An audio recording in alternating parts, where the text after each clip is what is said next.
So let the people filter in a little bit. They will. We're Give the people a little time. A little time. we're sneaking in a show. Well, I'd say I had mentioned on the 40 and slip that we might do something tonight. I wasn't sure what was going on yet, but that I was considering it and that we would try to put something together. So Yeah, it's like the covert, like yeah. non-standard. Well, Non-wet. and I had to explain because life, that thing that happens, had gotten in the way of us doing some shows. So Yeah. Mhm. figured, Well, what the hell? what? The show happens when is meant to happen. Yeah, exactly. When all the pieces fall in place. So let's begin this fun time happy hour. Oh, you're gonna do your NPR voice again. Yeah, slip into the night. Episode 6. Energies and vibrations. Tonight we will hear a drum solo by Mickey Hart from the Grateful Dead.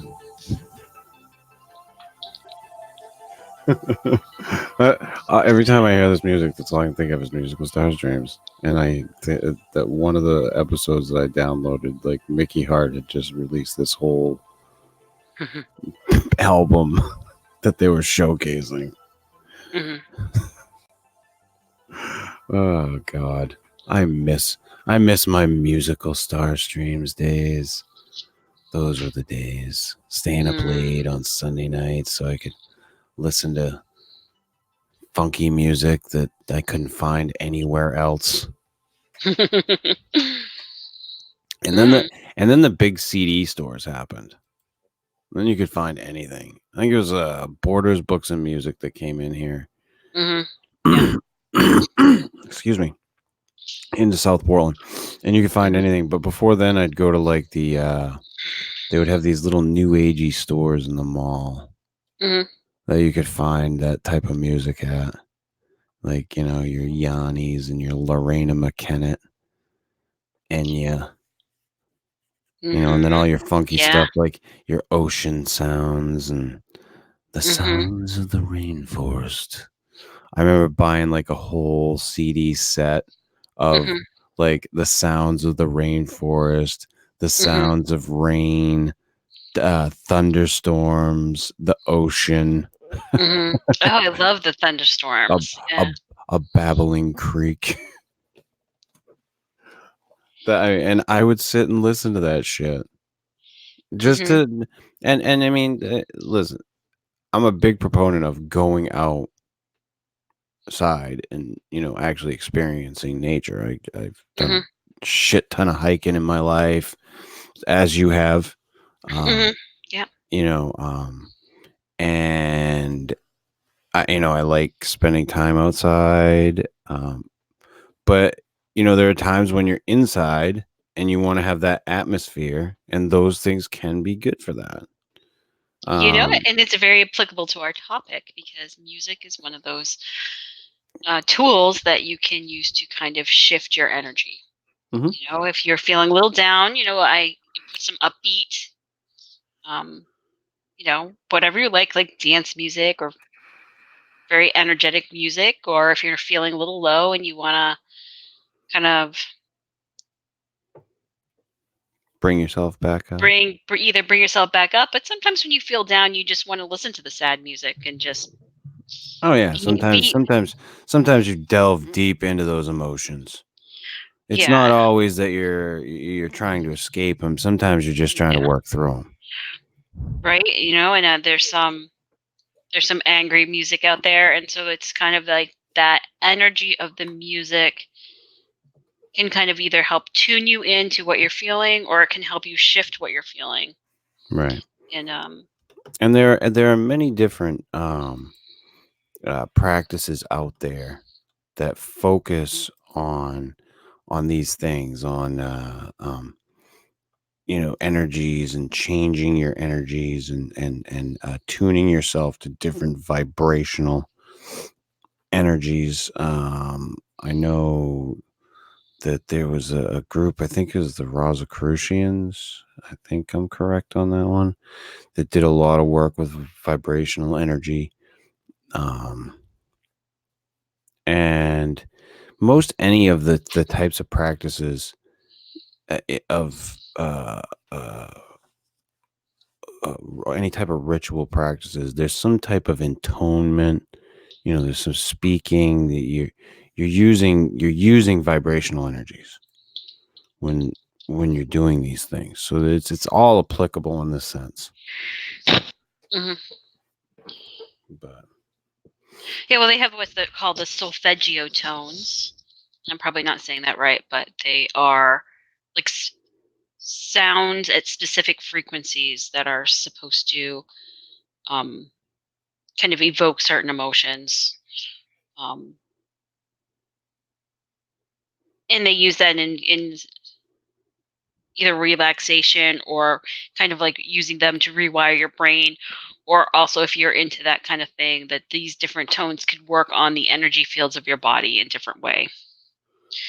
And they say that a lot of the Gregorian chants naturally were sung at these solfeggio frequencies. hmm And you can find them on YouTube if you want to listen to them. And yeah, the Gregorian chants are it's, interesting. I'll hmm never forget, like, the first time I heard them. I used to have a friend, Tim, and I'd go to his house all the time. He'd usually show up. We'd shoot the shit about different stuff. It was, a lot of it was very spiritual in nature. The stuff that we would talk about, we'd usually get fucked up and just go down rabbit holes talking. But I'd come into his house one time, and I just hear this. Like, what the fuck? What is this? And he's like, it's fucking Gregorian chant music. It's fucking really great, man. Sit down, check this shit out. Smoke a joint.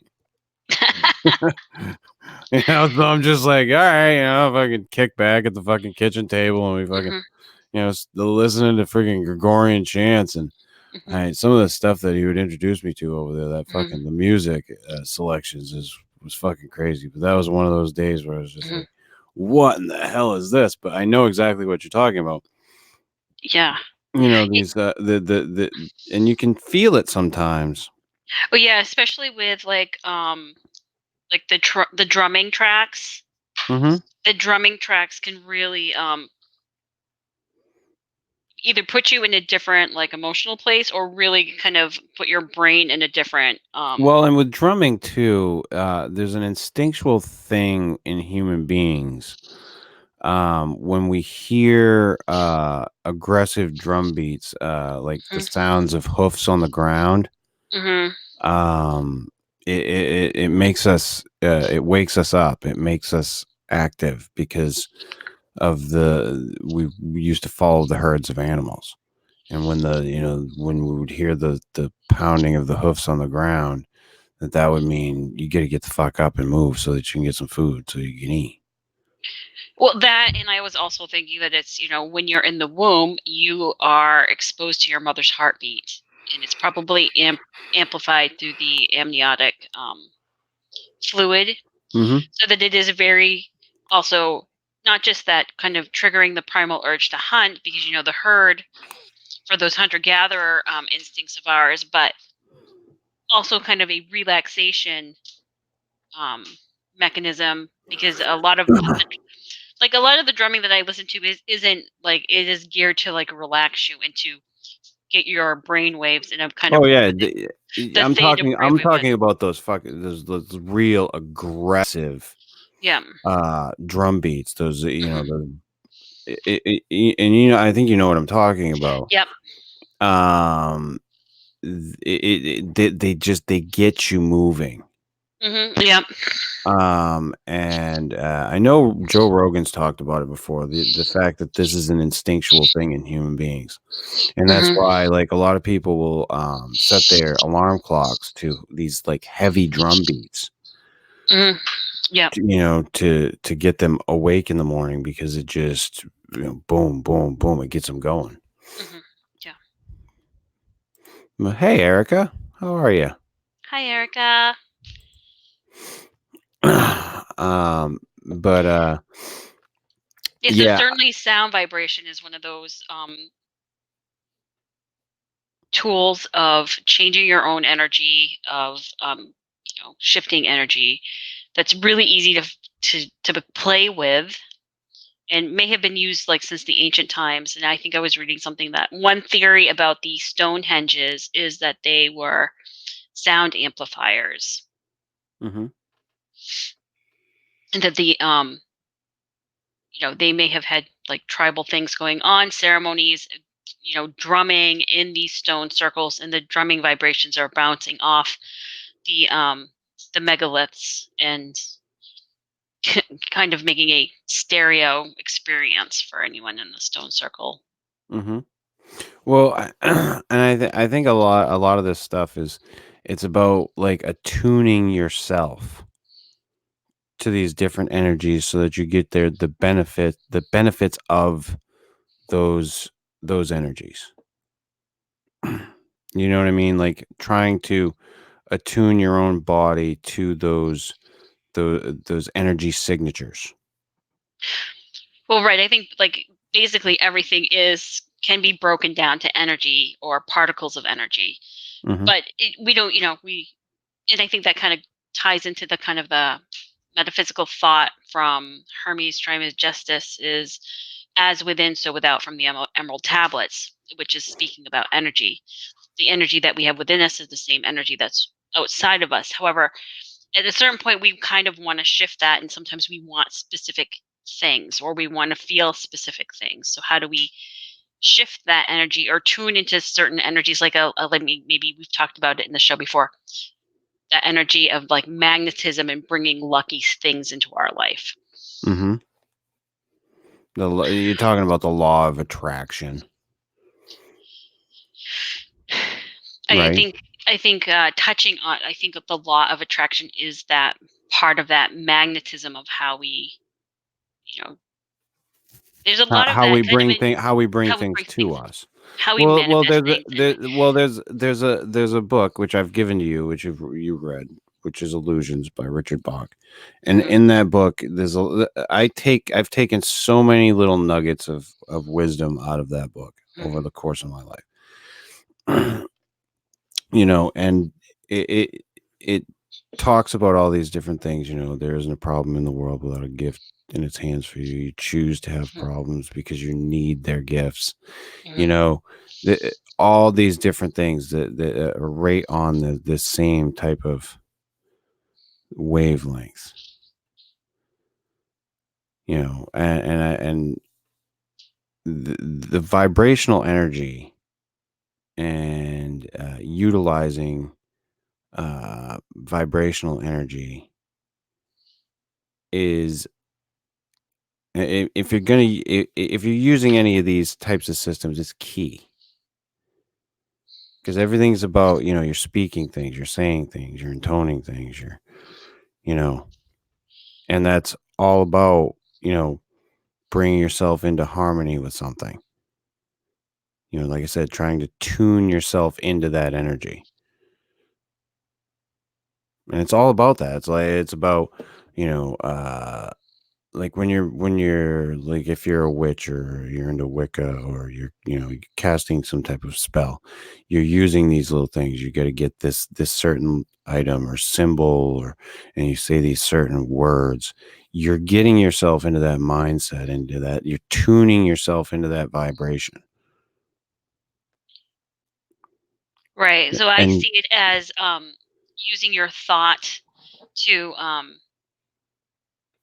inform the energetic field. mhm. So you're putting that thought out into the energetic field, um, and what you know, influencing that field to bring what you want back into you. Um, or at least that's a lot of like my understanding of it from reading things like The Secret, Mhm. and like that's a big one of these like manifestation, like law of Right. That's attraction. the draw, like Um, drawing, like I said, drawing people to you. Esther Hicks and choosing to have Abraham. those problems. Hmm. You know, that's all. That's the that harkens back to that law of attraction thing.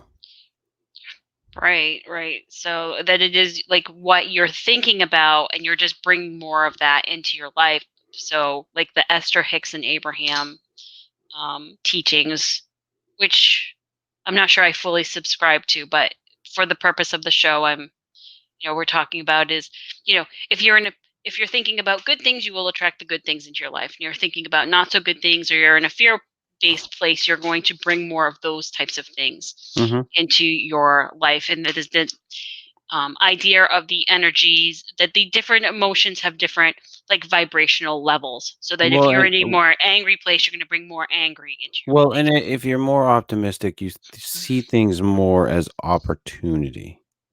Hmm. Whereas if you're pessimistic, you see everything as a detriment. Hmm. A lot of things are mindset and perspective. Hmm.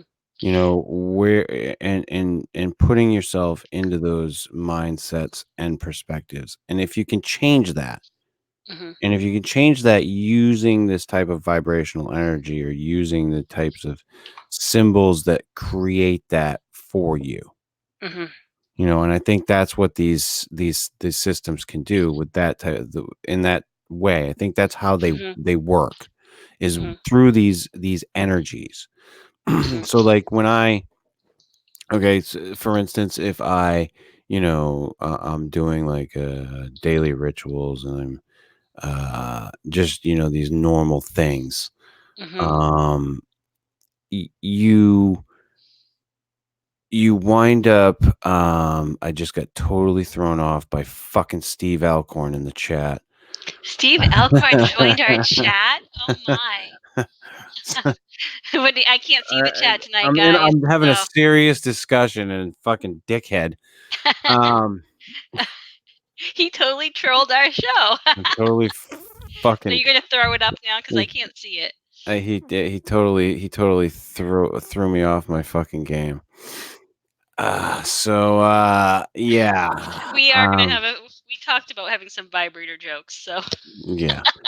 Um, if I, if I sit down to do these rituals, my daily rituals, I'm using symbols and or intonations, saying words that are creating this atmosphere for me. Because you're getting into the mindset. Okay, now I'm doing this. Now I'm going to this. I'm addressing the north, the northern quarter. I'm addressing the southern quarter, the east, the west. All of these things put you into that frame of mind. All the symbols that you're using, the symbols that represent earth, air, fire, water, etc., Hmm. is are literally just the these symbols designed to put you in a different place in your own brain. I personally think that that's what they are. They're a representation that helps you to create this energy. It's like a template. Right. Yeah. And each system has its own little thing, and you can utilize it. They all get utilized the same way, Hmm. but they don't necessarily look the same. But they all basically work on the same principles. You're always trying to create some air around you that uh that allows you to have that energy that puts you in that place. Yes, this is what I'm doing. I am I'm doing the banishing ritual. I'm doing an evocation, whatever the case may be. you know it's putting yourself in it, so that you're not just go, going through the motions of this thing. because there's such a thing as just like you're going through the motions. You're pointing in the air and you're making all the different, symbols in the air or whatever, but your heart's not in it. But if you're putting yourself into that mindset, if you're getting yourself there, that's what's important. Right, the intention. And if the ceremony or the ritual helps you with your intention and putting you in the right state of frame of M mind, Right, you are interacting with that energetic field. right, and it gives you that energy. Mhm, I think in a way, it, like, kinda gives you that energy. We talked about music earlier. There's sometimes when I listen to certain types of music, and for some reason, Enya does it a lot to me. One of my huge guilty pleasures is Enya, and there's some of her songs, the energy of the music, the flow of it, like I can feel it inside me sometimes, almost, and well, on I a mean very deep vibrational level. well, that I mean, that and that makes sense to me, from my perspective where, I think first and foremost, we're energetic beings in physical body vehicles,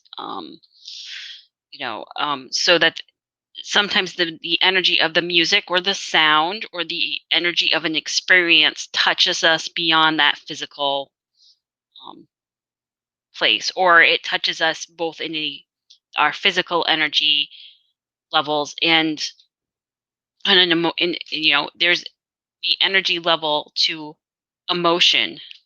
Mhm, um, and I mean, there's someone that it's called the Hawkins scale, where they've put the energy levels of emotions on a scale. And so when you interact with something like that, you can, you know kind of, they do have some ways of quantifying the energy of an emotion, and how a song will touch, will elicit a response internally.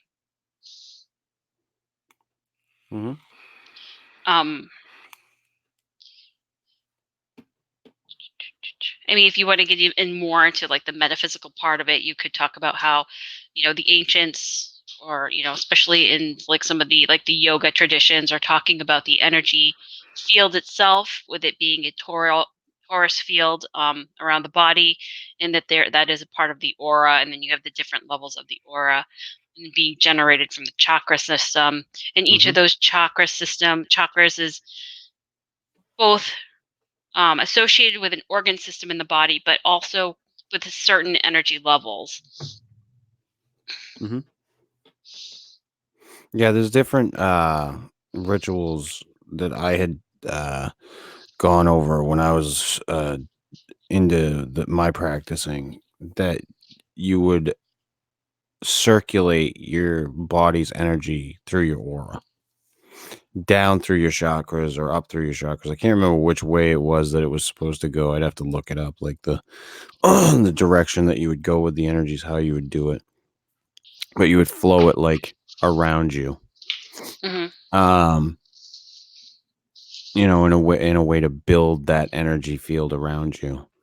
Um, and that's all done to, like I said, to put you in a different place. You're in this place, you're full of all this energy that you're now going to direct in a Hmm. certain way with all of these symbols and movements and meanings, and you know what I mean, and words, and and it releases all of that.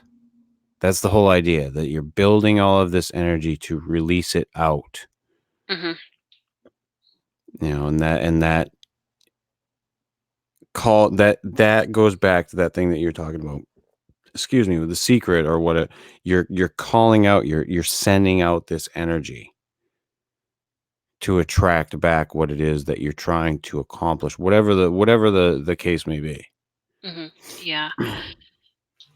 One of the most interesting experiences that I had was when I was taking some classes with a shamanic teacher. So we'll just say I was in shaman school, and so we were doing exercises to play with this energy field. And So we were imagining that we were pulling it really close to our bodies and then expanding it out. And then another person in the class would come up and you would the person having the experience would close their eyes and the other person would come and see how close they could get and how you could um, before you could kind of start sensing that. And you can start to, if you go slow, you can start to feel that person encroaching in on that kind of your energy field of your body. And as you get closer, and if that person is someone that you don't welcome, you instinctively pull away, even Hmm. with your eyes closed, because you have that kind of sense, kind of like these non-physical um, kind of you can feel like either the warmth or their energy coming, and I don't have quite the words to describe it, but do you know what I'm saying? It's like when Hmm. you feel like someone's looking at you from behind and you turn around and Yeah. there's someone there. Yeah. Yeah. There's some science to that. Like there's like a perception thing that people have when people are looking at them. Mhm. Um, that's actually been quantifiable, but they don't know why it is, and that's one that kind of puzzles me. I think it has something to do with an instinctual thing that's left over in our brain where we're picking up on so much information that we don't realize, and it's Mhm. the reptilian part of our brain that's still, just doing all of these animal things. Um, when it comes to our ability to know or recognize when we're being looked at, even if it's from behind. Do you know what I mean? Yeah, I know what you're I think saying. I think it's it's that our our senses are picking up on cues. Mhm. I don't necessarily know if that's a supernatural thing. I think like for me, my perspective is that it is part of the natural kind of electromagnetic field of the human body. So the heart generates an electromagnetic pulse. So we have an electric magnetic field, which is what I think some people interpret as the aura. Yeah. And so I do think that, because it has this electrical property and it extends out beyond the actual physical tangible body is this electromagnetic field that we do sense it. And animals do sense it. And this is, the capacity for the body to sense electromagnetic fields may be why birds can migrate 1,000 miles and they're following particular ley line to Mhm. their like breeding grounds, Yeah. you know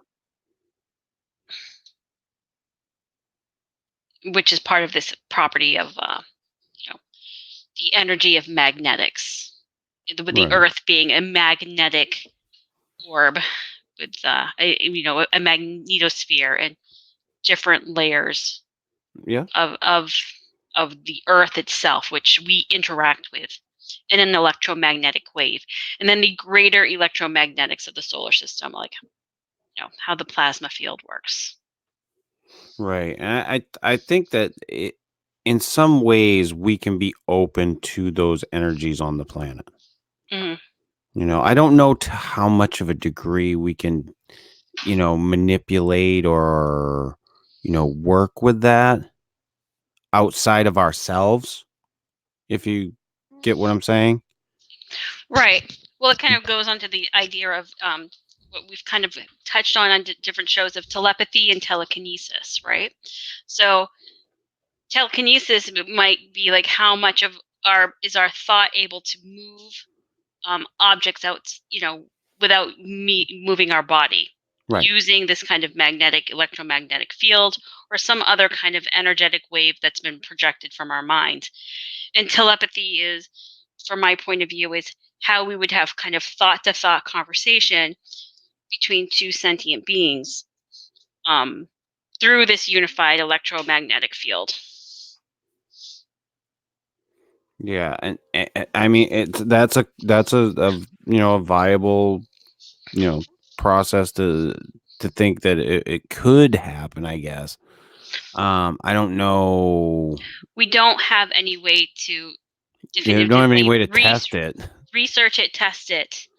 So It's more I of a mean, thought experiment of maybe this is how this could happen. I mean, I do think that there are energies that are present on the surface of the earth, or because of the earth, inside of the earth, et cetera, et cetera.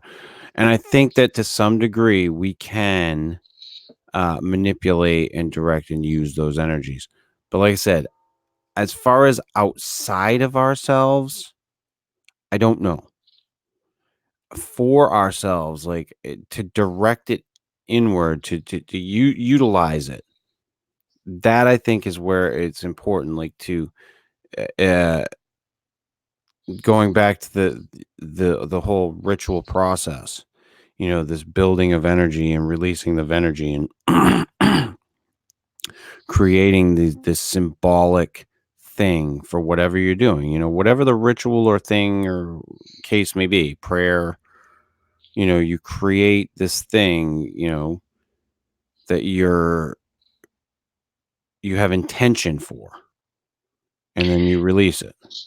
Well, agreed. And I think it's important to realize that almost every single spiritual pathway or religion has a form of ceremony or ritual prayer where you are focusing your energy Mm-hmm.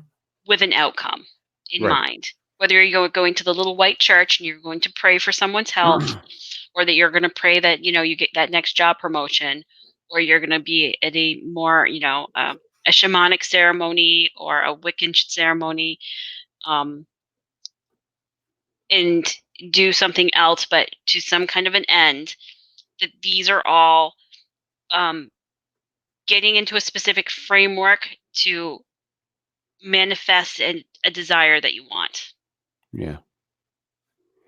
Yeah, and like I said, like I've said many times before on this show, I don't think that these manifestations necessarily tend to be the way people think that they are going to be. The way that this stuff works is I think it's, to me, it's much different. Than It's not some magical mystical power, although it is in a very strange way.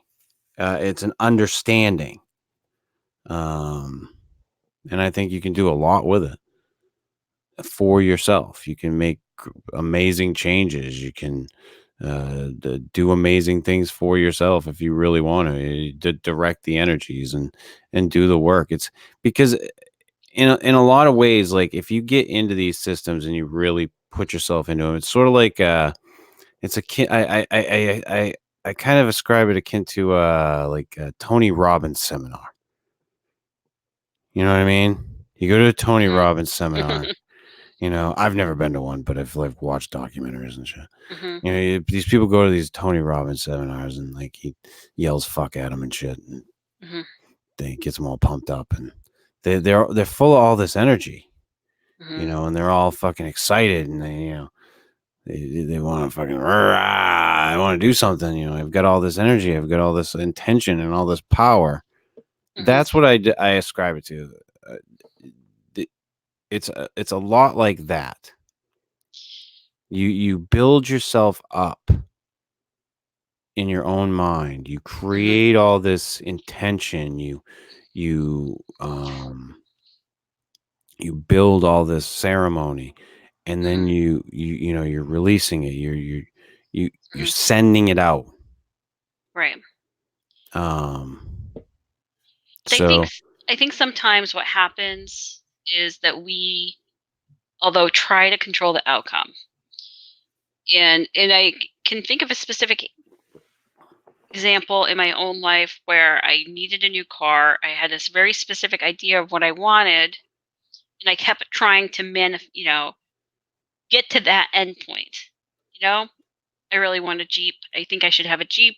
I'm trying to find a Jeep, and it was totally blocked up, and it just wasn't happening. And then I allowed myself an alternative thing, and I actually got something better than what I wanted, which was, the car that I have now, which I really, really like. Mhm. But, I was for a while so caught up in a pattern of wanting something specific, it actually slowed down my ability to get something that was really good and beneficial for myself. Right. Sometimes the tunnel vision of our desire isn't taking us to the place what we need to be.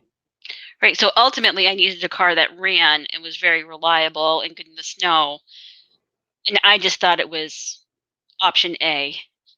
I didn't allow for option B or C Right. until I got so completely frustrated.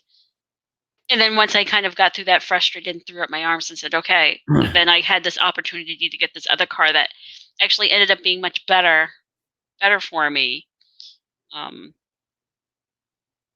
and I think sometimes we are creating our with our energy, we do kind of like limit ourselves to a way just because of our we don't allow for all that potential out there to to Right. kind of like happen.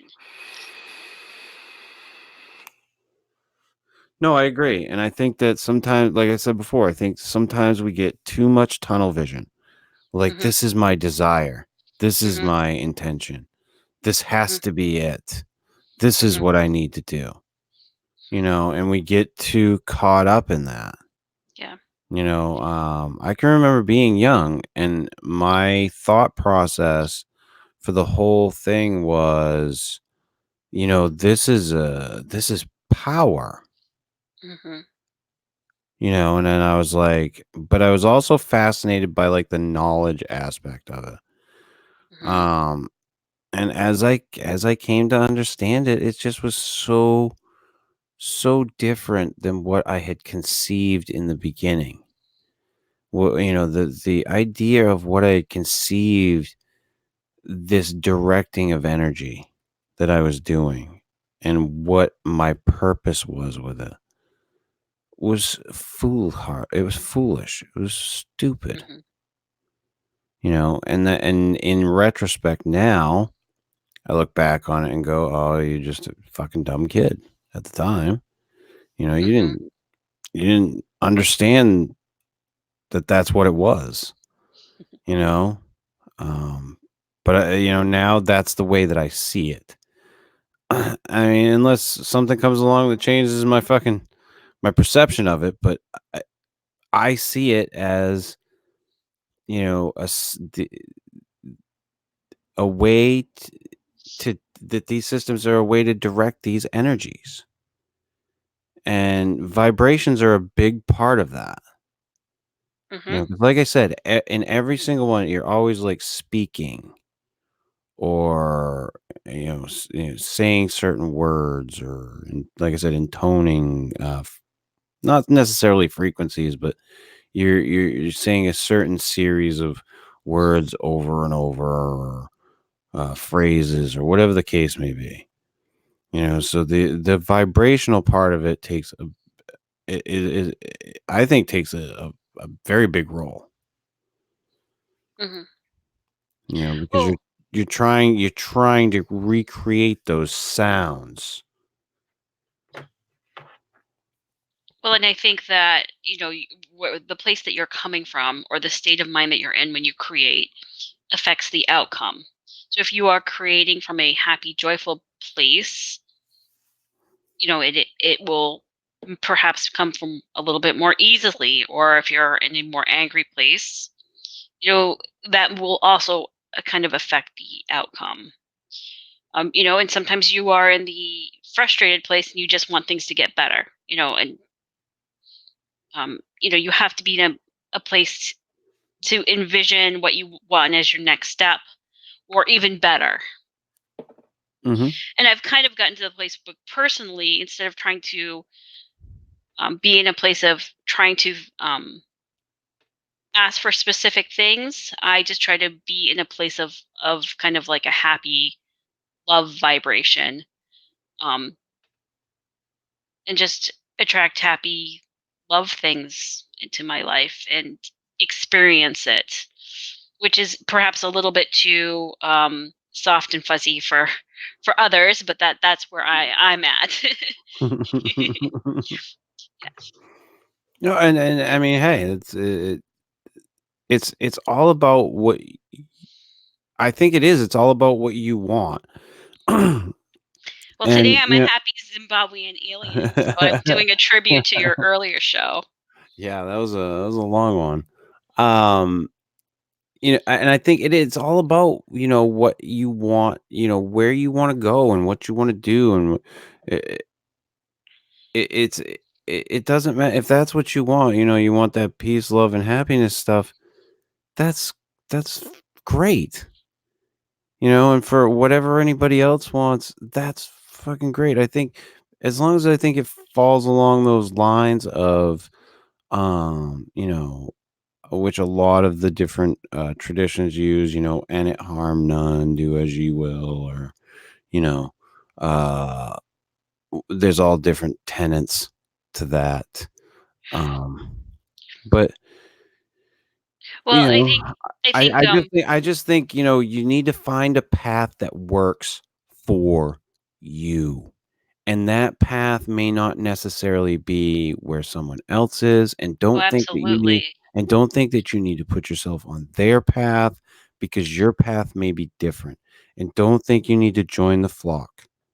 Oh, and I would like to say too, I know like here I am, I'm in like the love and joy place, but I'm not always in the love and joy place, and sometimes in the sad place. And I think that all those places are actually valuable and necessary at times. And it's kind of like another expression of vibration is color. And you don't say that red is, for me, red isn't better than green. That's better than blue. And for me, the range of emotions aren't really any better ultimately than another. Um, and in some cases, some of those emotions that or vibrations that we've come to kind of judge as negative are kind of very essential things, um, and are part of kind of cycles of energy where you build things up and then have to release, and build things up and have to release. So, and I don't want the listeners to think that just because I'm touting being the love place, that I necessarily think that that is appropriate or um, where anyone else needs to be, because if you've suffered a loss, you might need to be in that grieving place for a while. That may be what is completely healthy and appropriate for you. Hmm.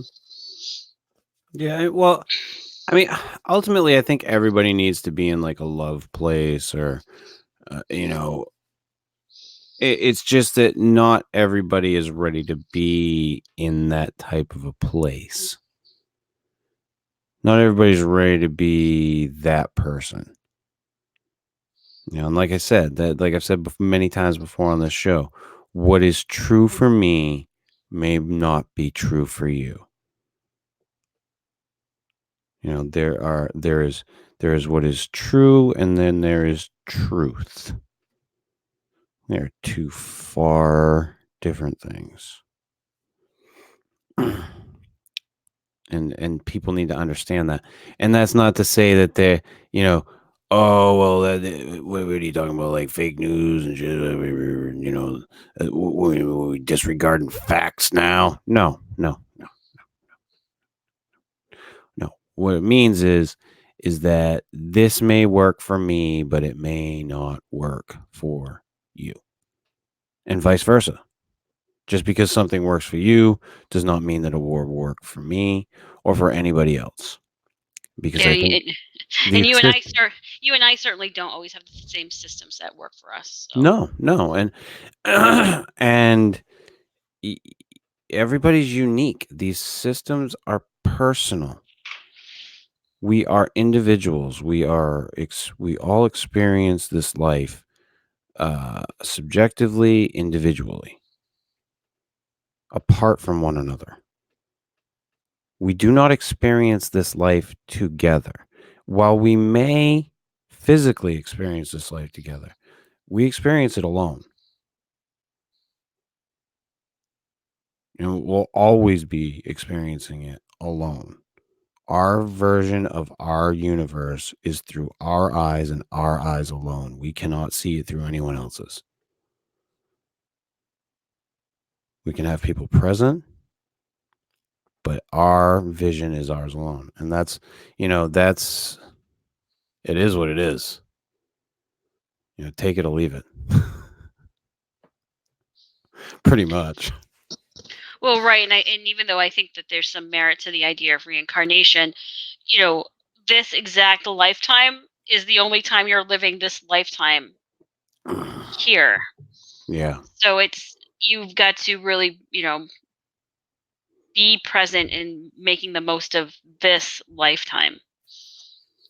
And having the experiences that you feel are right for you, whether it's, um, doing the 40-hour week plus work week and being kind of a, you know, um, cog in the wheel, or having a more adventurous lifestyle, or being outside of the norm. Um, but what is it? What is it that you are here to do? Right. What makes you feel excited about your life experience? And this Yeah. is one of those things that I worry about with mental illness is people are getting caught into a groove that does not match their energy because they feel their environment is steering them into a certain track that is not actually right for their energy or what they want for themselves. And so that doesn't ever really mesh with their energy. Mm-hmm. Yeah. And people force stuff too all the time. They try to do things that are outside of what they should. They force an energy on themselves that they shouldn't all the time. And that's unhealthy. I think as human beings in society, we do it to ourselves just by being part of the machine. Well, I think some of this energy stuff works best when you're being very authentic. And Mm-hmm. it's very hard in our Western culture, in our American culture, to be very authentic because Oh, we're fake as shit. yeah. We're fake as shit. You, You to you wake up in the morning, you put a fucking mask on. Yeah. And for some people, it's a fucking literal mask. Like for some people, like for some women especially, like they cake it on their fucking face. For some guys, it's the image that they portray. Mhm. With women too. Or Mhm. it's the style that they have. It's this fucking mask. Mhm. Because if we stripped everybody down bare, and I talked about this when I was talking about telepathy on the 40 and slip. Mhm. The idea of this Neuralink thing that Elon Musk is coming out with, I did and listen and to that and episode. the idea of what will happen when they break down these barriers between people's thoughts, and when there are no more barriers and there are no more lies, and everyone is just laid fucking bare. And we realize everybody's dirty little fucking secrets, but then we realize that we all kind of have the same dirty little fucking secrets. So then like, we're all scared of that now, but when it's all done and it's already happened, I'm Mhm. curious, like, what that will do to society when all of those dirty little secrets, when all those masks are stripped away, when all those when all the fakeness of us Mhm. that we put out every day is gone, and we see each other for what we really are. I wonder what that will do. That's my whole question. Right. And for me, I'm not waiting for Elon Musk's gadget. You know, I use these systems to kind of get to my try to find my more Well, authentic, no. essential self. I think I'm not talking about. I'm what I talk about with that. I wonder what will happen when we all can see each other. Hmm. You know, as far as ourselves, I think seeing ourselves is insanely difficult. I think it would be far easier for us to look at somebody else and see who they are if everything is stripped bare, and for them to conversely to see us. However, I think because and you and I have talked about this before, the systems all talk about know thyself. Know thyself, because it's the most fucking difficult thing in the world. Because we have this ego that protects us from ourselves and says, "Oh no, you're a good person. No, you're doing the right thing. Everything's all right, man. Everything's Well, good. Don't worry and about it." I agree with that, and the fact that there's so many outside pressures to do things that are not true to yourself. So you really have to kind of tune into your own inner compass and Mhm. be, you know who you are so that you can make those best decisions for yourself. Yeah, And most of us are not taught those skills. And absolutely not. I think some people are born at doing it better than others. It's certainly something I've had to spend a little bit of time on unlearning some things so that I could really know what I wanted and not what parents wanted for me, what friends wanted for me, what bosses and works wanted for me. So I had to go through and like unprogram that and figure out, okay, this is what other is this what someone else wants for me? Is this what I truly want for me? Right. But that's some self work, and you got to want to put the time in to Oh, like do that. it's all about wanting to put time in. You Hmm. have to put if you want any of this type of stuff to work, you have to put the effort into it. You can't, like I said, you can't do it haphazardly and just like without intention or without effort. You can't just do this. Go through it's like going to church and just like saying the words and like whatever. Yeah, I showed up. Hmm. That's not what it's about.